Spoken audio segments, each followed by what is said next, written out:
국회의 협조를 부탁드립니다.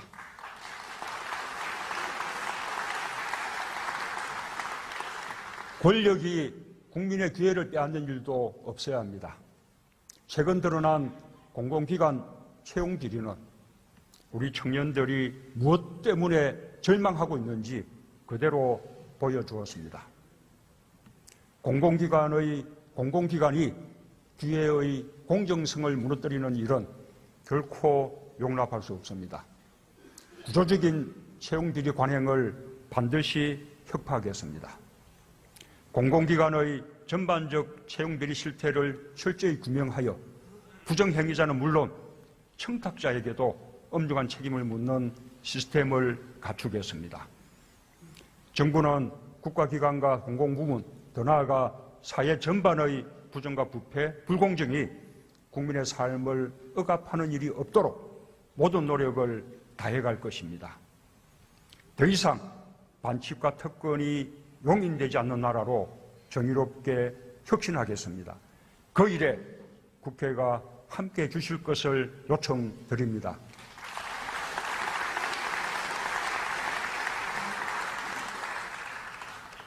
한반도는 우리 국민이 살고 있고 살아갈 삶의 공간입니다. 안전해야 합니다. 평화로워야 합니다. 이는 헌법이 대통령에게 부여한 책무이기도 합니다. 새 정부는 그 어느 때보다 엄중한 안보 환경에서 출범했습니다. 정부는 당면한 상황을 안정적으로 관리하는 한편 궁극적으로 한반도의 평화를 실현하기 위해 노력하고 있습니다. 우리 정부는 출범 이래로 지금까지 확고하고도 일관된 원칙을 가지고 한반도 문제에 임해왔습니다. 앞으로도 마찬가지일 것입니다. 첫째, 한반도 평화 정착입니다. 우리가 이루려는 것은 한반도 평화입니다. 따라서 어떠한 경우에도 한반도에서 무력 충돌은 안 됩니다. 한반도에서 대한민국의 사전 동의 없는 군사적 행동은 있을 수 없습니다.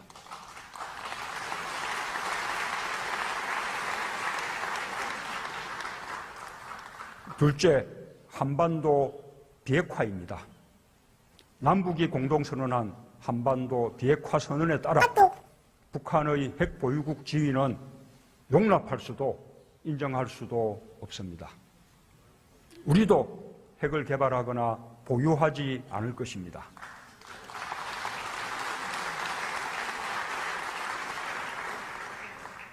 셋째, 남북 문제의 주도적 해결입니다.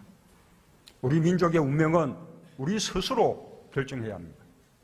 식민과 분단처럼 우리의 의사와 무관하게 우리 운명이 결정된 불행한 역사를 반복하지 않을 것입니다.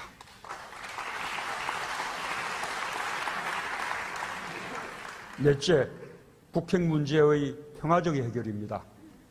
제재와 압박은 북한을 바른 선택과 대화의 장으로 이끌기 위한 수단입니다.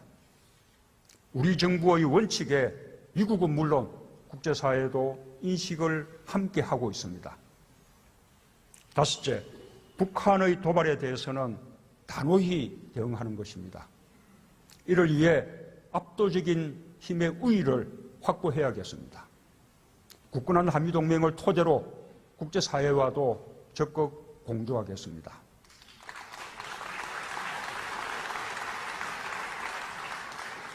우리 정부는 이상의 원칙을 바탕으로 한반도 문제 해결을 위해 다각도로 노력하고 있습니다. 저는 국민과 헌법 앞에 선서한 대로 국민을 보호하고 평화로운 한반도를 실현하기 위해 할 수 있는 모든 일을 다하겠습니다. 북핵 문제 앞에서 정부와 국회 또 여와 야가 따로일 수 없습니다. 한반도 정책에 있어서만큼은 초당적인 협조가 있기를 기대합니다.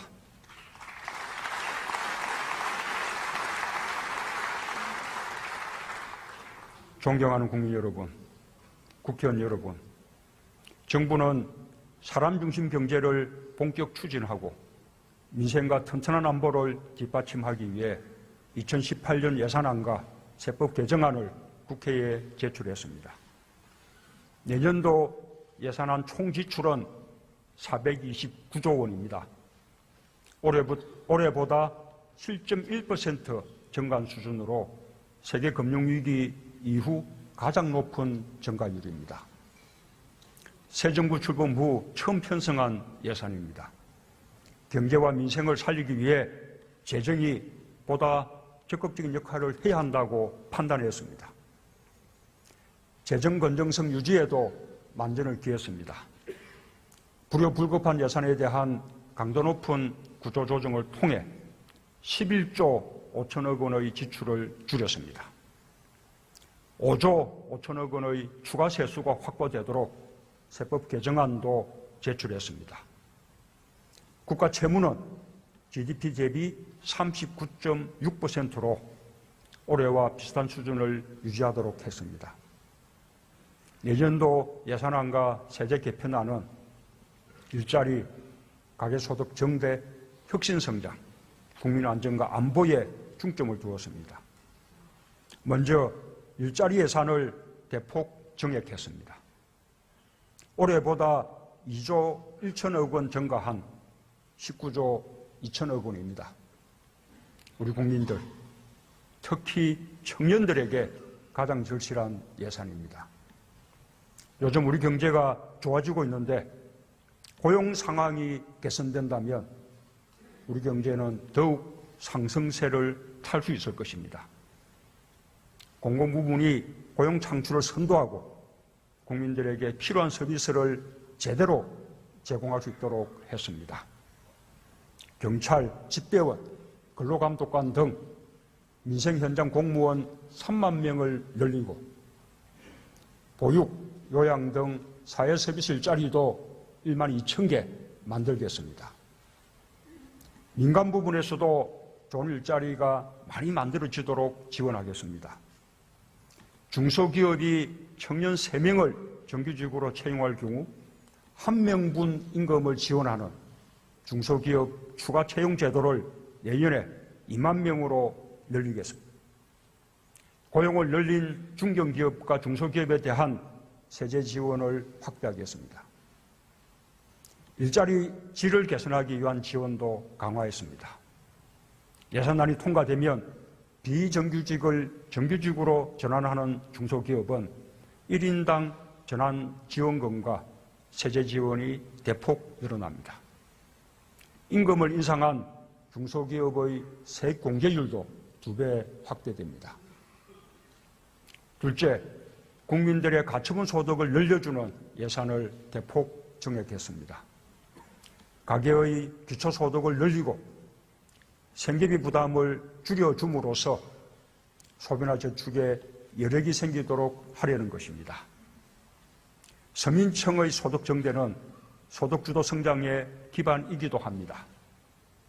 주거급여와 교육급여를 인상해 기초생활보장급여를 현실화하겠습니다. 저소득층 청년들이 활용하도록 청년희망 키움통장 제도를 신설했습니다. 가계의 의료비 부담을 대폭 줄이고 국가 책임을 높였습니다. 재난적 의료비 지원 대상을 4대 중증 질환에서 모든 질환으로 확대하고 치매안심센터와 요양시설 등 치매 국가 책임제 시설을 확충하도록 했습니다. 5세 이하 아동의 아동수당을 도입하여 내년 7월부터 월 10만 원씩 지원하겠습니다. 아이들 양육 부담을 조금이라도 덜어줄 것으로 기대합니다. 세계 최고 수준의 노인빈곤율은 우리의 부끄러운 현실입니다. 기초연금을 월 25만 원으로 인상하고 지급 대상을 확대하겠습니다. 어르신 일자리 지원 대상을 51만 4천 명으로 확대하겠습니다. 장애인 연금을 기초연금과 함께 25만 원으로 인상하고 장애인 일자리도 1만 6천 명으로 확대하겠습니다. 소상공인과 영세 중소기업 지원도 확대했습니다. 최저임금 인상에 따른 부담을 완화하고 고용이 유지될 수 있도록 일자리 안정